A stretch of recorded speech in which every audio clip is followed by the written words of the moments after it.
Em 1928, um homem surgiu do barro. Na altura do peito, ele empunhava uma espada longa de cruzado. Sob os pés do cavaleiro estava o território a ser defendido. Um rolo de filme com 5 raios talhados, que representavam os pilares da indústria cinematográfica. Os roteiristas, os atores, os diretores, os produtores e os técnicos. Nas mãos do escultor George Stanley, a argila ganhou contornos heróicos. Mas é o bronze oculto sob a pele de ouro puro que daria peso à lenda. É diante dessa figura que uma vez por ano se decide quem entrará para a história do cinema em uma das cerimônias mais exclusivas do planeta. Na noite do Oscar, entram apenas os indicados, seus acompanhantes, os membros da academia e os executivos do mais alto escalão dos estúdios. É um dos poucos eventos globais onde a barreira de entrada não é o dinheiro, mas o prestígio. Você não pede para fazer parte da academia. Você é escolhido. Para se tornar membro, é preciso ser indicado por 2 profissionais da própria categoria.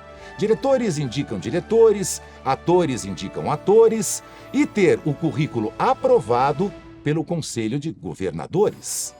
Um dos filtros mais rigorosos da indústria cultural no mundo.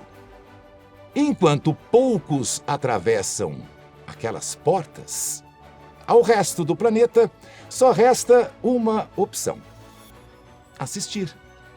E como assiste? Transmitido para cerca de 200 países, o Oscar se tornou um dos raros momentos de unidade cultural global. Durante horas, o mundo inteiro olha para o mesmo palco. 30 segundos de intervalo custam milhões de dólares. 45 segundos de discurso podem redefinir uma carreira inteira. Todos esperam ansiosos pelo momento em que um envelope é aberto e um nome anunciado. Então, no centro do palco mais glamouroso do mundo, alguém segura aquele homem de ouro, o cavaleiro que protege o cinema, e entra para sempre na história. Mas eu te prometo, existe um lado oculto nessa história.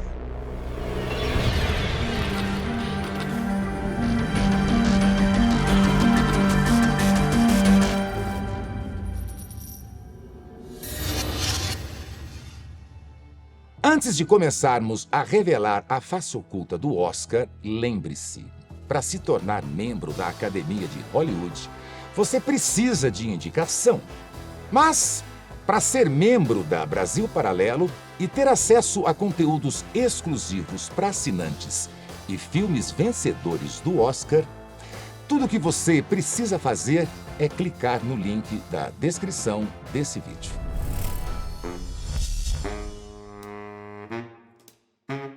Em 1927, os alto-falantes surgiam nas salas de exibição, anunciando uma revolução. Era o fim do cinema mudo, justamente no momento em que ele alcançava o seu auge, convertendo feixes de luz em obras como Metrópolis, Napoleão e Aurora. Mas a revolução não foi apenas tecnológica. Enquanto atores ganhavam voz nas telas, uma outra categoria da já bilionária indústria cinematográfica americana também exigia o direito de ser ouvida. Profissionais que operavam a infraestrutura dos bastidores, como carpinteiros, eletricistas e maquinistas, haviam criado sindicatos, ameaçando o controle absoluto dos estúdios sobre toda a cadeia de produção. Temendo que as categorias artísticas, como de diretores, atores e roteiristas, seguissem o exemplo da sindicalização, o poderoso diretor-geral da MGM, Louis B. Mayer, se reuniu com outras lideranças do setor para lançar uma iniciativa inusitada. Um sindicato fantoche que acalmaria as reivindicações dos astros. Como? Afagando os seus egos. Para ocultar o real propósito da organização e, ao mesmo tempo, revesti-la de um ar de prestígio necessário para o sucesso do plano, o nome escolhido foi tão inventivo quanto imponente. Mesmo sem ter nenhuma ligação com instituições acadêmicas, a organização foi batizada de Academia de Artes e Ciências Cinematográficas. O plano era o seguinte: ao mesmo tempo em que mediava conflitos trabalhistas, quase sempre a favor dos donos dos grandes estúdios, a academia bajulava os artistas, distribuindo prêmios. A estratégia seria confessada anos mais tarde pelo próprio Louis B. Mayer em sua biografia. Abre aspas. Descobri que a melhor maneira de lidar com cineastas era pendurando medalhas neles. Se eu desse taças e prêmios, eles se matariam para produzir o que eu queria. Fecha aspas. Até que veio a crise de 1929, e com ela a piora nas condições de trabalho, tornando inevitável o crescimento dos sindicatos na década seguinte. Isso obrigou a academia a abandonar de vez as mediações trabalhistas em 1937 e a concentrar suas atividades apenas nas premiações. E foi assim que uma manobra dos magnatas do cinema trouxe ao mundo a sua cerimônia suprema de consagração artística.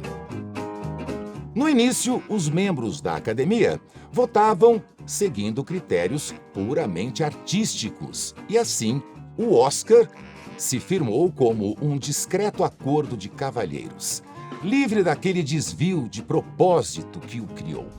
Porém, no final do século XX, a etiqueta dos bastidores cedeu à influência de uma das figuras mais sombrias dos altos círculos de Hollywood, Harvey Weinstein, o cofundador do estúdio Miramax, hoje condenado e preso por crimes sexuais contra atrizes renomadas como Ashley Judd, Gwyneth Paltrow e Rosie McGowan, alteraria essa dinâmica de forma irreversível. Ashley Judd telling her story. It's her first television interview since going public with her claims against Harvey Weinstein. In many ways, her allegation helped ignite a firestorm. Now more than 65 women have come forward. I had with me a list of the different defenses the women who've come forward say they tried to use to escape. That light tone of voice designed not to offend someone powerful. Laughing, frozen, panicked. One person said, I sang. Yeah. I just started singing. We act like we're about between 3 and 6 years old in those moments. But she has an idea. Make a deal.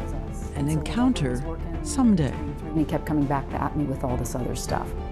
And finally, I just said, when I win an Oscar in one of your movies, okay? And he was like, yeah, when you get nominated. I said, no, when I win an Oscar. And then I just fled. Durante a década de 1990, a Miramax surpreendeu a indústria com um padrão de excelência que rendeu estatuetas a filmes como Traídos pelo Desejo, Pulp Fiction, Poderosa Afrodite e O Paciente Inglês, que acumulou 9 Oscars em 1997. Mas esse sucesso todo não saciou a fome de Weinstein por reconhecimento. Na verdade, só aumentou sua ganância. Determinado a ganhar ainda mais estatuetas, ele daria início à era das campanhas predatórias que, até hoje, maculam as votações do Oscar com estratégias de lobby, tráfico de influência e difamação de concorrentes. Na corrida pelo Oscar de Melhor Filme de 1999, a Miramax investiu um valor até então inédito, $15 milhões para impulsionar Shakespeare apaixonado contra o favorito absoluto, O Resgate do Soldado Ryan, dirigido por Steven Spielberg. Nos bastidores, a disputa era mais agressiva. Comentários atribuídos à Miramax circularam entre membros da academia e na imprensa, sugerindo que O Resgate do Soldado Ryan perdia o fôlego após seus 15 minutos iniciais. Uma crítica calculada para tirar a força emocional do concorrente. Em entrevista à Vanity Fair, Terry Press, então executiva de marketing da DreamWorks, contou que, ao alertar Spielberg sobre o que considerava uma campanha difamatória, ouviu dele um conselho seco e revelador. Abre aspas. Não quero que você entre na lama com Harvey. Fecha aspas. Quando o envelope finalmente foi aberto, na cerimônia do Oscar, Harrison Ford anunciou a vitória de... And the Oscar goes to... Shakespeare in Love. David Carpet, Donna Gelati, Harvey Weinstein. No palco, seu semblante não conseguiu disfarçar o constrangimento. Essas táticas agressivas de Harvey Weinstein continuaram a produzir resultados na década seguinte, com vitórias na categoria principal para Chicago, O Discurso do Rei e O Artista. E o que começou como exceção virou regra. Hoje, as engrenagens que ele ajudou a sistematizar já são a realidade das premiações. Uma das armas mais usadas é a campanha de sussurros. Por ela, você não precisa provar que o filme do seu rival é ruim. Você só precisa fazer com que os votantes da academia tenham vergonha de votar nele. Em vez de ataques públicos, estrategistas de relações públicas plantam dúvidas nos corredores da indústria. O filme Uma Mente Brilhante é um exemplo clássico disso. Quando ele despontou como favorito, misteriosamente, começaram a circular rumores na imprensa de que o verdadeiro John Nash, o gênio retratado no filme, tinha um passado antissemita e homofóbico.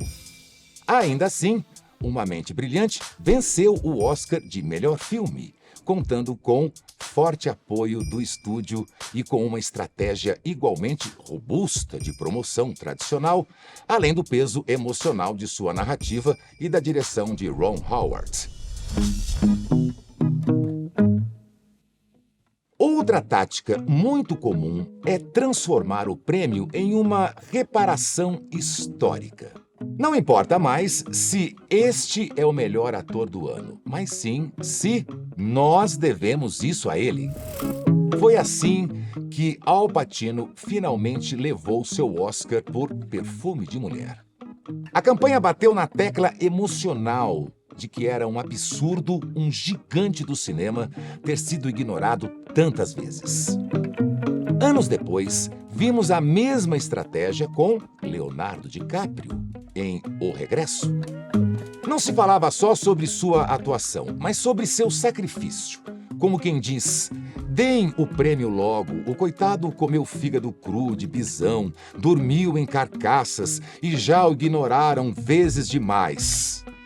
E funcionou. DiCaprio venceu o Oscar de melhor ator na cerimônia de 2016. Sua primeira estatueta após indicações anteriores por O Aviador, Diamante de Sangue, O Lobo de Wall Street e como produtor de O Lobo de Wall Street. A vitória foi celebrada como consagração definitiva de uma carreira que Hollywood considerava há anos injustiçada. Ou seja, o voto para o Oscar deixou de ser um julgamento isolado daquele ano e passou a funcionar como um acerto de contas acumuladas. O que torna cada vez mais difícil que novos talentos sejam reconhecidos. Foi Harvey Weinstein que também inventou a tática de saturação, que hoje é o padrão da indústria. O objetivo é não deixar o votante esquecer do seu filme. Isso significa enviar cópias luxuosas dos filmes para as casas dos membros, promover jantares caríssimos com os atores, fechar sessões de cinema privadas e bombardear as ruas de Los Angeles com outdoors da campanha For Your Consideration, para sua consideração. E essa tática exige uma fortuna. Bancar uma campanha forte para melhor filme exige um orçamento que varia de 10 a 25 milhões de dólares. Um único anúncio de página inteira na revista The Hollywood Reporter custa 72 mil dólares. Consultores de relações públicas cobram entre 15 a 25 mil dólares por mês, apenas para manter o filme na boca do povo. Tudo isso impede estúdios menores de concorrerem de uma forma igualitária. Quando a Netflix decidiu que queria ganhar o Oscar, ela não economizou. Estimativas indicam que a plataforma gastou entre 25 a 60 milhões de dólares apenas na promoção de Roma, com valores semelhantes reportados para Emília Pérez, do qual falaremos mais adiante. A Apple também gastou uma fortuna para fazer o filme independente, o Coda, No Ritmo do Coração, levar o prêmio de melhor filme. Ignorar esse jogo nos bastidores é ser eliminado antes mesmo da disputa começar. Se você não tem dezenas de milhões para investir em lobby, seu filme, por mais genial que seja, será esquecido. Mas vale a pena gastar tanto por um prêmio? Na verdade, mais do que uma estatueta, o Oscar se tornou o selo de marketing mais lucrativo do mundo. Um título de melhor filme injeta, em média, 18 milhões de dólares a mais na bilheteria quase que imediatamente, além de garantir visualizações astronômicas nas plataformas de streaming. Para os atores, o impacto é capaz de transformar completamente suas vidas. Halle Berry disse que vencer o Oscar não mudou sua carreira, mas no mínimo mudou sua vida financeira, já que depois de ganhar a estatueta, ela viu seu cachê saltar da casa dos 100 mil dólares para 2 a 3 milhões de dólares por filme. Tom Hanks, após vencer por Filadélfia e Forrest Gump, virou um dos homens mais bem pagos da indústria. O título vencedor do Oscar é um ativo financeiro que acompanha o nome da pessoa até o fim da vida.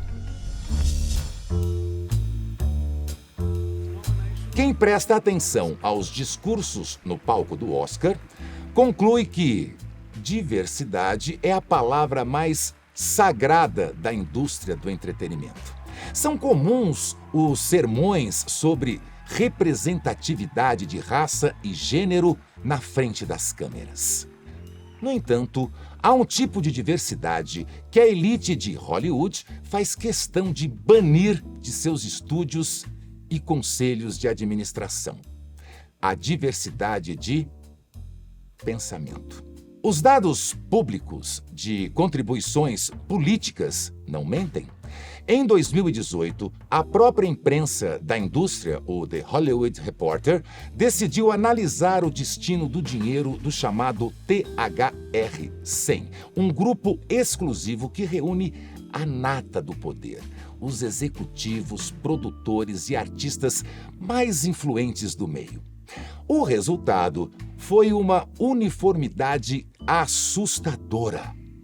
incríveis 99,7% das doações políticas feitas por essa elite foram despejadas diretamente nos cofres dos candidatos democratas ou organizações alinhadas à esquerda. O volume total ultrapassou a marca de 4 milhões de dólares apenas deste pequeno grupo de elite de Hollywood.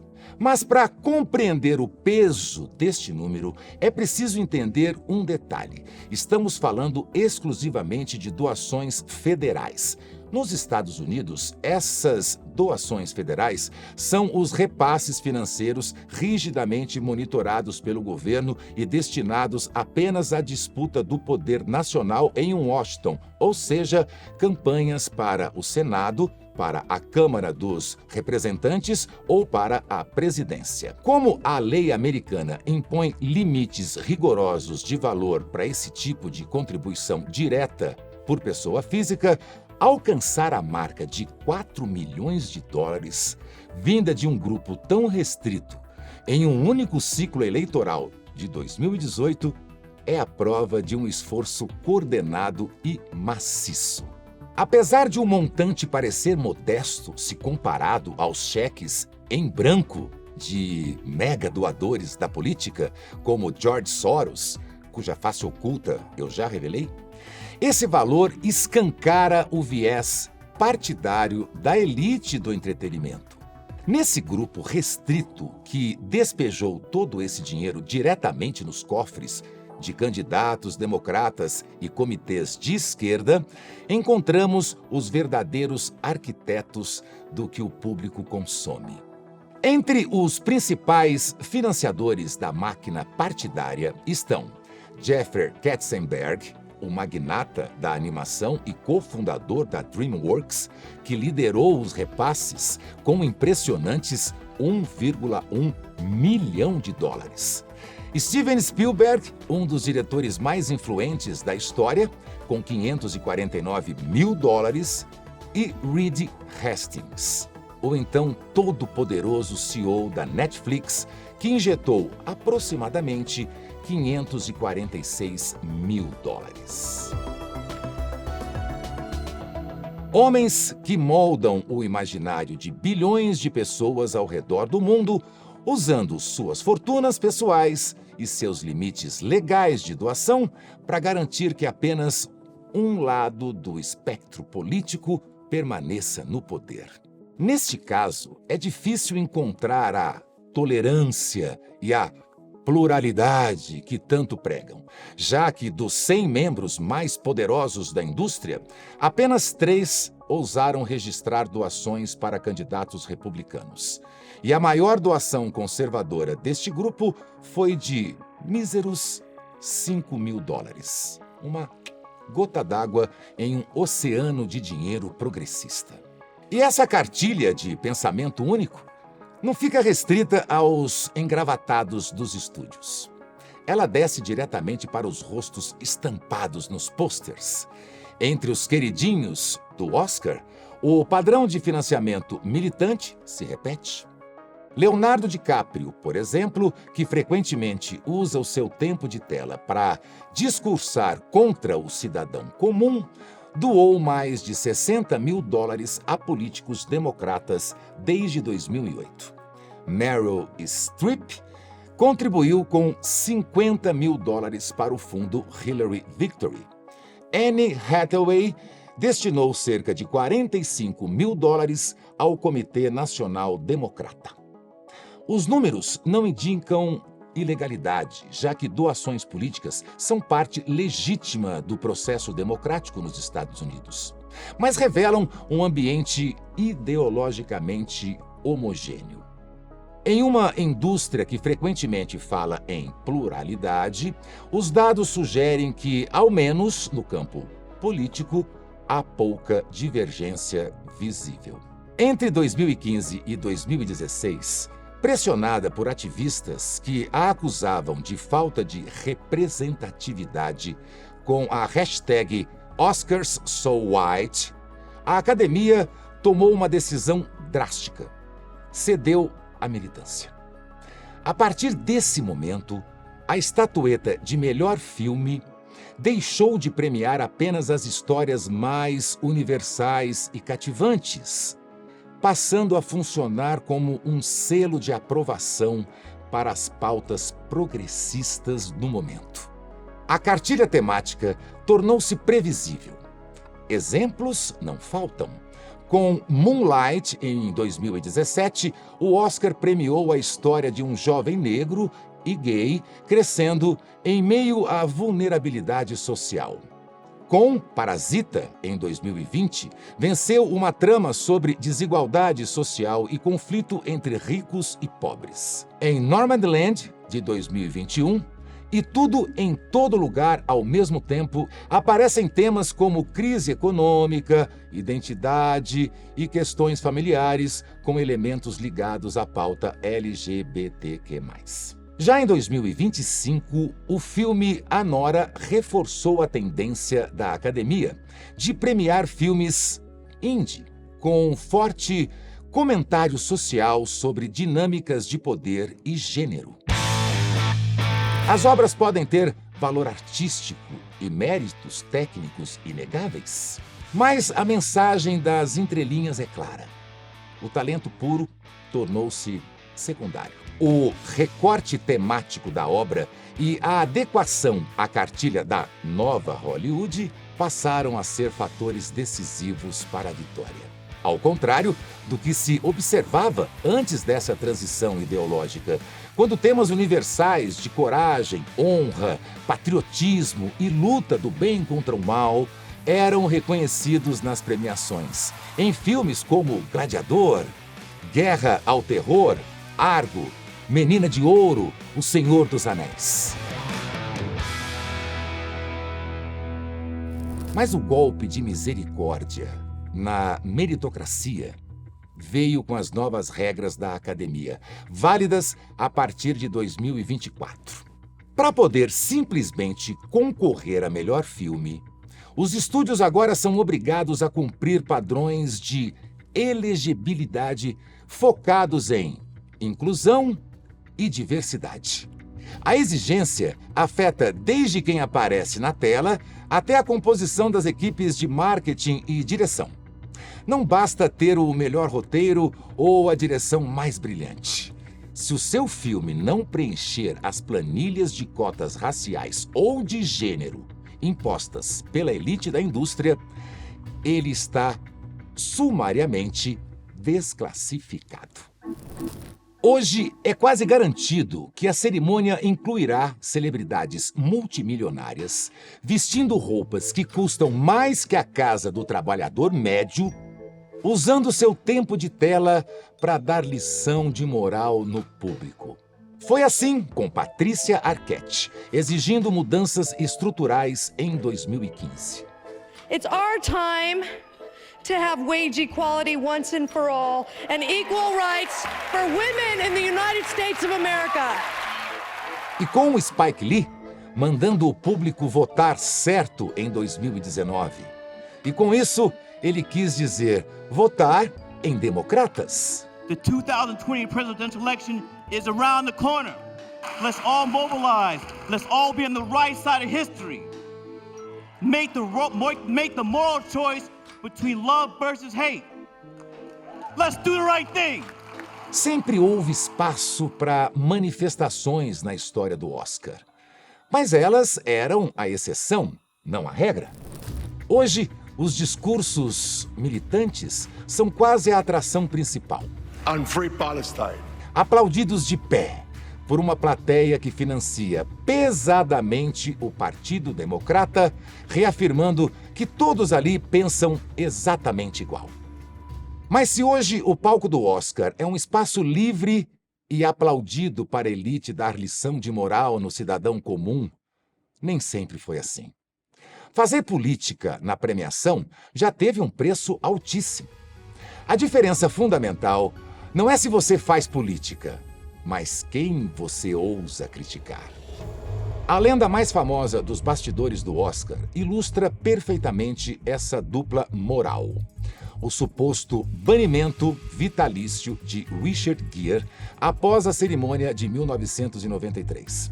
Naquela noite, encarregado de apresentar o prêmio de direção de arte, Gier cometeu o pecado de abandonar o roteiro. Mas ele não discursou sobre pronomes ou veganismo. Ele usou os microfones para denunciar a horrenda situação dos direitos humanos no Tibete, apontando o dedo diretamente para a liderança do Partido Comunista Chinês, o PCC, então sob o comando de Deng Xiaoping. I wonder if Deng Xiaoping is actually watching this right now, with his children and his grandchildren, and with the knowledge that what a horrendous human rights situation there is in China, not only towards their own people, but to Tibet as well. Na mesma noite, Susan Sarandon e Tim Robbins também fizeram militância sobre refugiados. A reação da cúpula de Hollywood foi imediata. O produtor da cerimônia, Jill Cates, foi à imprensa classificar os discursos como ultrajantes, arrogantes e de mau gosto, garantindo que não os convidaria novamente. O toque de ironia suprema veio do então presidente da academia, Bob Ram, que declarou ao Los Angeles Times que o Oscar é sobre filmes e não deveria ser sobre atividades políticas. Agora, corta para os dias de hoje, onde a política engoliu os filmes. Os estatutos da academia não têm um artigo oficial de expulsão para o caso de Gier. O que houve foi algo muito mais covarde e eficaz: o gatekeeping, o fechamento de portas nos bastidores. Ao afirmar publicamente que Gier não seria mais chamado, o produtor acionou um mecanismo informal de exclusão. A revista People chegou a noticiar que o astro havia sido banido. Os fatos mostram que o exílio não foi eterno. O ator reapareceu em 2003, junto ao elenco de Chicago, e voltou a apresentar a cerimônia apenas em 2013, 20 anos após o castigo. Mas qual foi o verdadeiro motivo para isso tudo? A dependência do dinheiro chinês. O efeito mais devastador do discurso de Richard Gere não ocorreu no palco, mas nas planilhas financeiras dos estúdios. A partir dos anos 2000, filmes americanos passaram a depender das centenas de milhões de dólares das bilheterias da China para lucrar. E quem controla, com mão de ferro, quais filmes entram no país? O governo comunista chinês.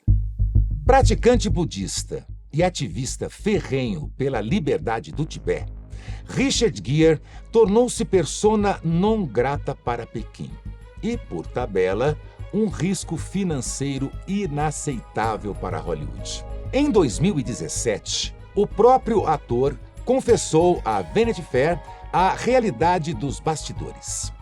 Projetos inteiros foram engavetados simplesmente porque ele estava no elenco. Financiadores chineses exigiram a retirada de seu nome para evitar retaliações do PCC. Diretores recuavam por medo de represálias contra suas próprias carreiras. Gere foi e permanece proibido de pisar na China. Mesmo sem um decreto público de exclusão por parte de Hollywood, escalar um dos maiores astros dos anos 90 passou a ser sinônimo de perder o segundo maior mercado cinematográfico do mundo. Como vimos, ganhar a estatueta dourada já não exige apenas a entrega de um bom filme, e sim que a obra encarne as pautas consideradas corretas pela elite cultural que domina Hollywood e os grandes festivais internacionais. E foi exatamente essa cartilha que pautou o embate mais progressista da última temporada.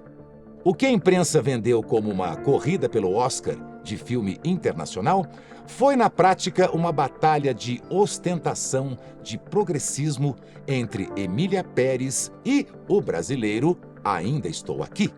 De um lado, o pacote completo da quebra de barreiras de gênero no submundo do crime. Do outro, o Brasil acenando para a elite europeia e americana com um ativismo sob medida. Durante meses, o franco favorito a levar a estatueta era o longa Emília Pérez. E não era difícil entender o porquê.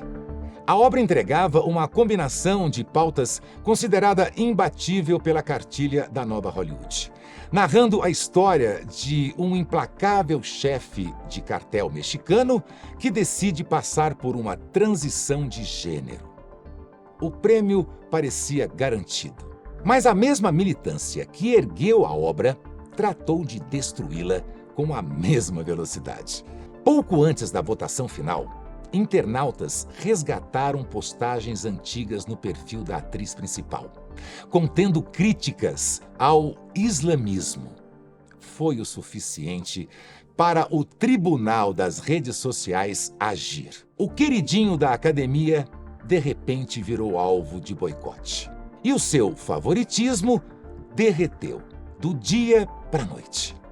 E foi exatamente por essa brecha ideológica que o cinema brasileiro encontrou um caminho para fazer história. Diante do cancelamento do rival, a equipe de Ainda Estou Aqui agiu rápido para herdar o selo de obra progressista do ano. Ao preencher o vácuo deixado por Emília Pérez e se vender aos jurados americanos como o candidato detentor da verdadeira virtude moral, o longa conseguiu o impensável. Garantiu pela primeira vez na história o Oscar de melhor filme internacional para o Brasil. Mas para vencer essa verdadeira batalha de ostentação, a equipe nacional percebeu que precisava ir além da narrativa do próprio roteiro. Eles precisavam de um vilão contemporâneo. Ainda Estou Aqui não foi apresentado ao mundo apenas como um drama histórico sobre o regime militar brasileiro, e sim como um palanque político usado para atacar os adversários do presente. O diretor Walter Salles chegou a declarar à imprensa que o longa era produto do retorno da democracia ao Brasil. A estratégia de marketing foi translúcida: associar a própria existência do filme ao fim do governo de Jair Bolsonaro. Ao fazer isso, a obra deixou de ser um drama familiar sobre a ditadura para se converter no símbolo de uma suposta libertação, blindando-se contra qualquer crítica técnica antes mesmo de ser analisada. As projeções para o Oscar 2026 já apontavam o favoritismo do filme Uma Batalha Após a Outra, o novo projeto de Paul Thomas Anderson, estrelado por Leonardo DiCaprio. Seria quase impossível conceber um roteiro que se encaixasse melhor na fórmula já conhecida. DiCaprio interpreta um ex-revolucionário comunista de extrema esquerda que, devido a um relacionamento interracial do passado, passa a ser caçado implacavelmente por um coronel militar abertamente supremacista e nazista, vivido por Sean Penn. Com direito a gritos heróicos de "Viva la Revolución!", o filme requenta a mais velha das fórmulas. A esquerda radical é romantizada como idealista incompreendida, enquanto o militar é sempre reduzido a um estereótipo rasteiro de manual. De olho nessa receita de sucesso, a classe artística brasileira dobrou a aposta. A prova definitiva de que hoje a narrativa importa muito mais do que o filme chegou com O Agente Secreto, dirigido por Kleber Mendonça Filho e estrelado por Wagner Moura. A trama, em sua essência, É tecnicamente um excelente thriller clássico de paranoia sobre um professor universitário em fuga, assumindo uma nova identidade no Recife em 1977. No entanto, para a máquina de prêmios, a verdade do roteiro não basta. A campanha de marketing de O Agente Secreto sequestrou o próprio filme, forçando ares de ativismo revolucionário para surfar na exata mesma onda de Ainda Estou Aqui. Wagner Moura não perdeu tempo e já iniciou sua campanha adotando o mesmo roteiro: usar qualquer holofote para associar sua obra a um combate atual contra a direita. Em uma recente entrevista em horário nobre na TV americana, o ator vinculou as temáticas do filme ao período de 2018 a 2022 no Brasil, referindo-se aos anos Bolsonaro como um momento fascista, e alegando que o governo da época tratava os artistas como inimigos do povo. Have you thought about your speech should you win? You know what? I saw you giving your acceptance speech at the Critics' Choice. Oh yeah, you were there, right? Yeah, and you thanked Trump. I did. And I thought that was a brilliant idea, that I should basically thank Bolsonaro for... Bolsonaro is our Brazilian Donald Trump. Yeah, right. But our Trump is in jail. Yeah. And this film wouldn't happen if it wasn't because of him, because if the film, the Secret Agent, came from the director and myself sharing our perplexity over what was going on in Brazil. He thinks that the dictatorship was an amazing moment of Brazilian history. Moura coroou o discurso celebrando o Oscar de Ainda Estou Aqui, amarrando os dois filmes no mesmo pacote da resistência. O suspense de perseguição foi artificialmente embalado e vendido aos europeus e americanos como um grito contra a opressão contemporânea. Exatamente o discurso que eles exigem ouvir. Porém, dessa vez, a fórmula repetida não funcionou e o Brasil não levou o Oscar. Toda essa resistência, porém, custa muito caro. E quem paga a conta não é a elite de Hollywood. Dados recentes apontam que o governo federal brasileiro desembolsou R$800 mil de dinheiro público exclusivamente para bancar a luxuosa campanha de O Agente Secreto ao Oscar. Um valor que se soma aos cerca de R$12 milhões que a produção já havia abocanhado entre fomento direto da Ancine e renúncia fiscal da lei do audiovisual. É a revolução financiada pelo pagador de impostos. Mas quem paga por isso não está satisfeito há algum tempo. E as consequências chegaram. Você lembra de como a noite do Oscar costumava ser? Houve um tempo em que a cerimônia parava o mundo. Era um evento cultural unificador, uma tradição. Famílias inteiras se reuniam na frente da TV para celebrar a magia do cinema. Os números refletiam essa grandiosidade. Em 2014, 43,7 milhões de americanos sintonizaram para assistir. Mas diante de tantos lados sombrios que vimos, isso não se sustentou. Antes de 2018, a audiência nunca havia caído abaixo da marca dos 32 milhões. Hoje, esse número parece uma miragem. O fundo do poço chegou em 2021, quando apenas 10,4 milhões de pessoas se deram ao trabalho de assistir. Foi o pior índice desde o início das medições em 1974. Houve uma leve recuperação desde então, beirando os 19,7 milhões em 2025. Contudo, a dura realidade permanece. O Oscar perdeu quase 55% do seu público em relação ao seu pico recente. Para não admitir as próprias falhas, culpam a ascensão do streaming, a Netflix, a fragmentação da TV. Mas a verdade é que o tapete vermelho foi substituído por um palanque ideológico. O Oscar, que por décadas foi uma celebração da excelência artística e do mérito, foi sequestrado. Transformou-se em um exaustivo sermão de fim de noite, feito por milionários isolados em suas mansões, que decidiram que a maior noite do cinema deveria servir para dar lição de moral no cidadão comum. O público em casa, que buscava apenas entretenimento e inspiração. O resultado foi o afastamento de uma parcela gigantesca da população. A própria academia acelerou esse processo ao impor diretrizes de diversidade e representatividade para que filmes fossem sequer elegíveis ao prêmio principal. O talento e a qualidade da obra deixaram de ser o critério absoluto. Tentaram de tudo para estancar a sangria. Cerimônias sem apresentador, cortes de categorias ao vivo, programas mais curtos. O que vemos é um abismo entre a elite de Hollywood e o espectador real.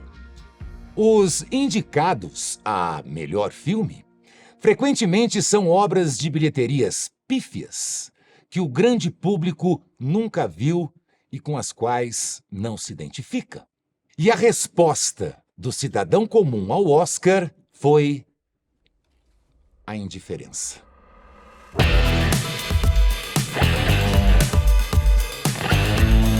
O Oscar continua sendo uma premiação pela arte, mas também premia, e talvez ainda mais, quem vence na guerra de narrativas, influência e dinheiro.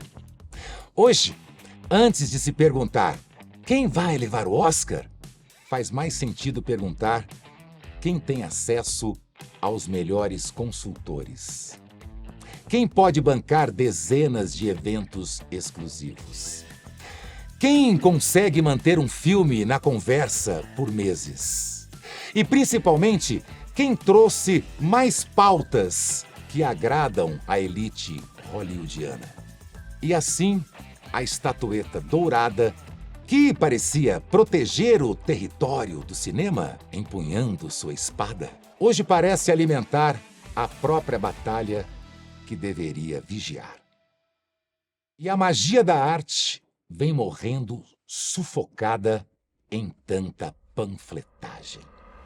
E se você não quer que a arte da Brasil Paralelo também seja sufocada e acredita que mais pessoas precisam conhecer essa face oculta do Oscar, faça a sua parte. Ao se tornar membro hoje, você não apenas apoia investigações como esta, mas libera o acesso a um catálogo exclusivo de cinema original. Obras como A Oficina do Diabo, Domingo Sem Deus e John Money são a prova de que é possível fazer filmes de alta qualidade técnica, com histórias que tocam e, o mais importante, produções que respeitam a sua inteligência e estão alinhados aos seus valores. E nós fazemos tudo isso sem usar um único centavo de dinheiro público. Nossa arte não depende de favores políticos ou de leis de incentivo, porque quem financia a Brasil Paralelo é você. Cada pesquisa, cada episódio, documentário, filme ou investigação como esta que você vê gratuitamente só existe graças aos membros assinantes. A Brasil Paralelo é independente e precisa de apoio para seguir com essa produção, já que nunca receberá um único real de dinheiro público. Assine hoje mesmo e descubra um mar de conteúdo à sua espera. Conteúdo que coloca os bons valores em primeiro lugar. Espero você no aplicativo de membros exclusivo da BP. Clique no link na descrição agora mesmo ou escaneie o QR Code na tela. E para aqueles que acham que os seus segredos estão enterrados em segurança nas covas perdidas da história, tenham cuidado. Pois existem 3 coisas que não podem ser escondidas por muito tempo: o sol, a lua e as faces ocultas. Que eu vou revelar. The Oscar goes to... Não, vamos dar para o Face Oculta. É um documentário do ano. Né? O programa documentário do ano. Face Oculta.